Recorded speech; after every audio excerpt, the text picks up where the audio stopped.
बांग्लादेश में युवाओं के लिए सैन्य प्रशिक्षण का प्रस्ताव पेश किया गया है। नागरिक सैन्य प्रशासन में सहयोग बढ़ाने की कोशिश है। युवाओं को सैन्य प्रशिक्षण क्यों देगा बांग्लादेश और युवाओं के लिए मिलिट्री ट्रेनिंग का प्रस्ताव जो है वो सामने आया है। बांग्लादेश में मुक्ति वाहिनी जैसे नागरिक सैन्य समूहों के गठन की चर्चा फिर से तेज हो गई है। बांग्लादेशी सेना के डिप्टी कमिश्नरों ने युवाओं के लिए सैन्य प्रशिक्षण शुरू करवाने का प्रस्ताव रखा। ये प्रस्ताव ढाका के उस्मानी ऑडिटोरियम में डीसी सम्मेलन के दौरान रक्षा मंत्रालय और सशस्त्र बल के सत्र में रखा गया। इसका उद्देश्य युवाओं को बांग्लादेश के सेना की मदद के लिए तैयार रखना है और देश की सुरक्षा में योगदान देना है। बता दें कि मुक्ति वाहिनी ने 1971 के बांग्लादेश मुक्ति संग्राम के दौरान बड़ी भूमिका निभाई थी और भारतीय सेना के साथ मिलकर पाकिस्तानी सेना को धूल चटाई थी। तो युवाओं को सैन्य प्रशिक्षण देने की तैयारी में इस वक्त बांग्लादेश है और जिस तरीके से बांग्लादेश का ये फैसला सामने आया है, जिस तरीके से ये चर्चा सामने आई है, इसको लेकर कई सारे कयास जो है लगाए जा रहे हैं और बांग्लादेश में नई मुक्ति वाहिनी बनाने की चर्चा इस वक्त है और बांग्लादेश में युवाओं के लिए सैन्य प्रशिक्षण का प्रस्ताव जो है वो रखा गया है। ये बड़ी खबर है जो इस बीच सामने आ रही है। तो युवाओं के लिए सैन्य प्रशिक्षण का प्रस्ताव यहां रखा गया है। ये बड़ी खबर है जो इस बीच निकलकर सामने आ रही है। नागरिक और सैन्य प्रशासन में सहयोग बढ़ाने को लेकर ये कवायद है। बांग्लादेशी सेना ने मिलिट्री ट्रेनिंग का प्रस्ताव रखा है। ये बड़ी खबर है जो इस बीच सामने आ रही है। हमारे सहयोगी रैनिक दत्ता जुड़ गए, सीधे उनका रुख कर लेते हैं। रैनिक, जिस तरीके से अगर बांग्लादेश को लेकर बात की जाए तो बांग्लादेश लगातार कुछ इस तरीके की हरकतें कर रहा है जिसकी वजह से उसके पड़ोसी परेशान हो रहा है, यानी कि भारत जो है उसे कहीं ना कहीं परेशानियों का सामना करना पड़ रहा है। और इस बीच अब एक और कदम उठाने की तैयारी में है बांग्लादेश, जहां बांग्लादेश अपने नागरिकों को भी तैयार करेगा, उन्हें भी जो है ट्रेनिंग देगा। ऐसे में क्या ये समझा जाए कि बांग्लादेश जो है वो आने वाले समय में जंग की तैयारी कर रहा है कि जहां एक और सेना तो तैयार है लेकिन बैकफुट पर सेना को मदद करने वाले जो लड़ाके हैं वो भी तैयार रहे? 21 का अगर बात किया जाए तो बांग्लादेश में जब जंग छिड़ा था बांग्लादेश और पाकिस्तान के बीच में, उसी जी। टाइम पर मुक्ति योद्धा जो मुक्ति योद्धा थे, जो आम नागरिक थे, जिसको आर्मी ट्रेनिंग दिया गया था, उनका मदद से ही उनको बांग्लादेश को वापस मिला था। बांग्लादेश तैयार हुआ था, मुक्ति योद्धा के कारण से ही बांग्लादेश तैयार हुआ था। और अभी मोहम्मद यूनिस आने के बाद 2025 साल में फिर से एक बार मुक्ति योद्धा को तैयार करने का बात किया जा रहा है, प्रस्ताव रखा जा रहा है। और इसमें कहा जा रहा है कि आर्मी की तरफ से जो युवा है उनको ट्रेनिंग दिया जाएगा, उनको एकदम प्रस्तुत रखा जाएगा कि किसी भी टाइम पर अगर देश का जरूरत हो तो उनको काम पे लगाया जाएगा।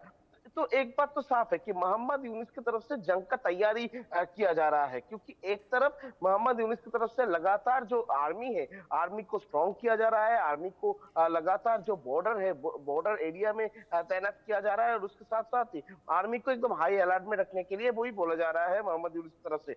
दूसरी तरफ मोहम्मद यूनिस की तरफ से अभी प्लानिंग किया जा रहा है कि जो युवा है उनको भी आर्मी में ले आया जाए, उनको लेकर फिर से एक मुक्ति वाहिनी तैयार किया जाए। जिस तरीके का मुक्ति वाहिनी जी। 1971 वॉर में देखने को मिला था, 1971 का जिस मुक्ति वाहिनी के लिए भारत और मुक्ति वाहिनी मिलकर पाकिस्तान के साथ युद्ध लड़े थे और जिसमें बांग्लादेश को जीत हासिल हुए थे, बांग्लादेश तैयार हुआ था 1971 में, उस तरीके का एक मुक्ति वाहिनी मोहम्मद यूनुस का भी चाहिए। जी। तो इसमें एक सवाल तो आता ही है कि मोहम्मद यूनुस को इस तरीके का वाहिनी क्यों चाहिए, इस तरीके का जो सोल्जर क्यों चाहिए? क्या मोहम्मद यूनुस की तरफ से जंग का तैयारी किया जा रहा है? ये सवाल ही बार बार से आ रहा जी। है। और जिस तरीके का प्लानिंग मोहम्मद यूनुस के है, जी। उसमें तो मोहम्मद यूनुस का जो नियत वो साफ नहीं नजर आ रहा है, और जी। उनकी तरफ से जंग का प्रिपरेशन ही ये बोल सकते हैं। बिल्कुल। बिल्कुल जाहिर तौर पर रैनिक, लेकिन रैनिक आप हमारे साथ बने रहे हैं। इस बीच विदेश मामलों के जानकार निपुण आलम बयान जी हमारे साथ जुड़ गए हैं। निपुण जी, बहुत स्वागत है आपका इंडिया न्यूज़ पर।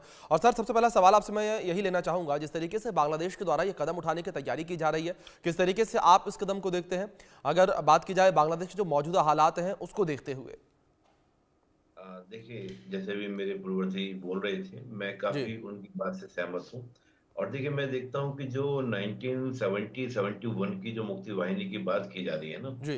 तो ये मुक्ति वाहिनी नहीं है। मुक्ति वाहिनी वो क्यों थी, जिस पर पाकिस्तान की सेना अत्याचार कर रही थी और सिटीज़ कर रही थी। लाखों महिलाओं के रेप हो रहे थे, जी। लाखों लोगों को मारा जा रहा था। तो उसके विरोध में वो एक वाहिनी खड़ी हुई थी, जी। यानी कि एक संगठन खड़ा हुआ था। लोग उसके अंदर भर्ती हुए थे कि हमको पाकिस्तान की सेना के अत्याचार से लड़ना है। लेकिन यहाँ के जो आज के हालात है, कि आज के हालात ऐसे हैं, आज के हालात तो बल्कि ये है कि जो माइनॉरिटीज हैं उनको मारा जा रहा है। अवामी लीग के जो समर्थक है, सपोर्टर्स हैं, उनको मारा जा रहा है। वो कोई और नहीं है, वो बांग्लादेश के ही लोग हैं जिनको आप क्या कर रहे हो, परेशान कर रहे हो, उनको पर अत्याचार कर रहे हो।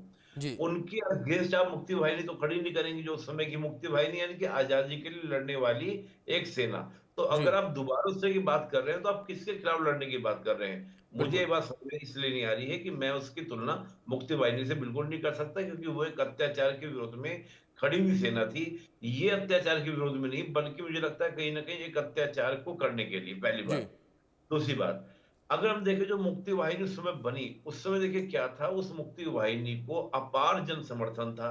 अपार जन समर्थन का कारण क्या था कि जो मुजीब, हम बात करें कि आपका जो समय नेता थे यानी कि शेख हसीना के जो पिता थे, यानी कि आपका मुजीब की हम बात कर रहे हैं, तो उनका एक अच्छा खासा क्या था, जन समर्थन था। और दूसरा क्या था कि पाकिस्तान पहले से इस प्रकार का भेदभाव कर रहा था कि बांग्लादेशियों को सत्ता नहीं दी जाएगी।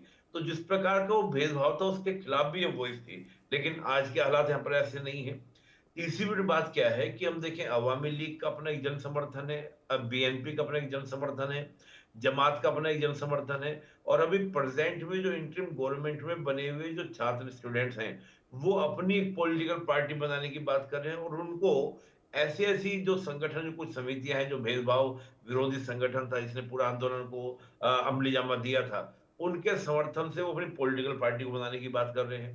तो जी। मुझे लगता है कि जब बांग्लादेश में इस प्रकार से चार पांच विचारधाराएं ऑलरेडी काम कर रही हैं, और जो चौथी विचारधारा जो काफी बड़े जन समर्थन की बात करती है कि हमको बड़ा जन समर्थन है, तो मुजीब, हम बात करें जब आपका मोहम्मद यूनुस की अगर हम बात कर रहे हैं, तो इनको जनता का समर्थन मिलेगा कैसे? इनके जो बड़ी सेना बनाने की बातें कर रहे हैं जी। छात्रों को देने की, तो वो समर्थन कैसे मिलेगा? तो मुझे इसमें कहीं ना कहीं संदेह लगता है। और मुझे लगता है कि अगर थोड़ा बहुत भी स्टूडेंट को तैयार करते हैं, तो निश्चित रूप से उसको आतंकवादी गतिविधियों में लिप्त करने के लिए, जी। अपने पर्सनल इंटरेस्ट में यूज करने के लिए, उसके रूप में जी। मैं इसको देख रहा हूँ। बिल्कुल। बिल्कुल, ज़ाहिर तौर पर निपुण जी अपने पर्सनल यूज़ के लिए और आतंकी गतिविधियों में इस्तेमाल करने के लिए ये सेना जो मुक्ति वाहिनी है उसको तैयार किया जा रहा है। इस बीच हमारे साथ संजीव श्रीवास्तव जी भी जुड़े हैं। संजीव श्रीवास्तव जी, बहुत स्वागत है आपका।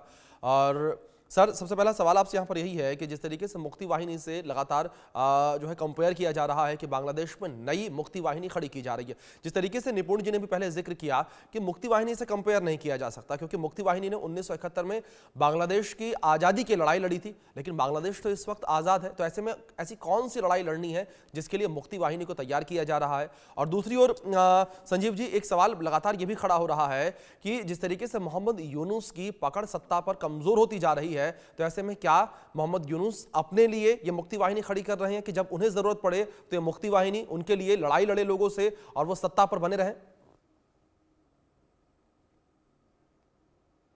इस तरह की जो कवायद मोहम्मद यूनुस की इस अंतरिम सरकार के द्वारा की जा रही है, इस जी। गैर निर्वाचित सरकार के द्वारा की जा रही है, वो जाहिर है कि वो अपनी इस महत्वाकांक्षाओं की सिद्धि के लिए ऐसा कर रहे हैं।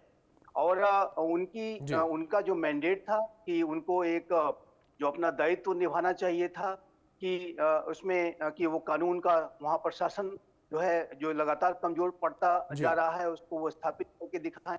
वहाँ पर एक फ्री एंड फेयर इलेक्शंस कराने के लिए उचित वातावरण का निर्माण करें, और उसके लिए सबसे इम्पोर्टेंट जो था वो इन जो रेडिकल इस्लामिस्ट अतिवादी आतंकपरस्त जो ताकत के खिलाफ कार्रवाई करके दिखाएं। जाहिर है कि वो ऐसा कुछ न करते हुए वो अपनी महत्वाकांक्षाओं की सिद्धि के लिए सत्ता में लंबे समय तक बने रहने का बहाना ढूंढ रहे हैं। और जी। इलेक्शंस को न कराने के लिए वो तरह तरीके के जी। इलेक्शन रिफॉर्म्स वगैरह की जी। बातें करते हैं, जी। और कहते हैं कि जब तक पूरे रिफॉर्म्स नहीं हो जाएंगे तब तक वो इलेक्शंस नहीं कराएंगे। और जी। जाहिर है कि ये जो कट्टरपंथियों को उत्साह और सपोर्ट देने का भी कार्य करते रहे हैं। और इससे ये जी। बिल्कुल स्पष्ट है कि इस तरीके की जो कवायदें हैं वो अपनी महत्वाकांक्षाओं की सिद्धि के लिए बिल्कुल बिल्कुल वो ठीक ऐसा कहा सर कर आपने रहे हैं। संजीव जी कि अपनी महत्वाकांक्षाओं को जो है सरपरस्त करने के लिए इस तरीके की आकांक्षाएं जो है रखी जा रही हैं, इस तरीके की सेना तैयार की जा रही है। और इस बीच हमारे साथ खास मेहमान मोहम्मद अली शाह जी भी जुड़ गए हैं। सर आपका बहुत स्वागत है। और सर मैं आपका रुख करूंगा, सर चर्चा में आप सभी का रुख करूंगा, मैं आपसे रिक्वेस्ट करूंगा आप बने रहें हमारे साथ। इस बीच